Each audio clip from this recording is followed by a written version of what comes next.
ప్రియమైన వాళ్ళారా, బాగున్నారా? మరొక వచనం ధ్యానించుకున్నాం. ఆదికాండము 2:18.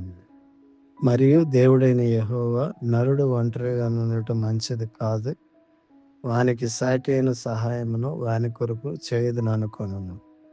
నరుడు ఒంటరిగా నుండుట మానవ సంబంధాల ప్రాముఖ్యతను స్పష్టం చేస్తూ, నరుడు ఒంటరిగా ఉండటం మంచిది కాదని దేవుడు గుర్తించాడు.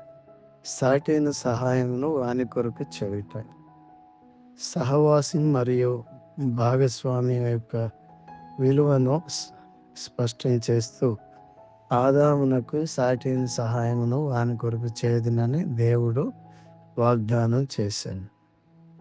హవ్వను నిర్మించుట.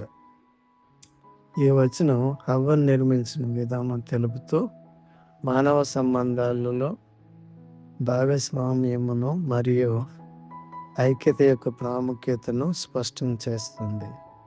ప్రభువైన యేసుక్రీస్తు మరియు ఆయన వధువు అనే సంఘము క్రీస్తునకు లోబడినట్టుగా భార్యలు కూడా ప్రతి విషయంలోనూ తమ పురుషులకు లోబడవలెను.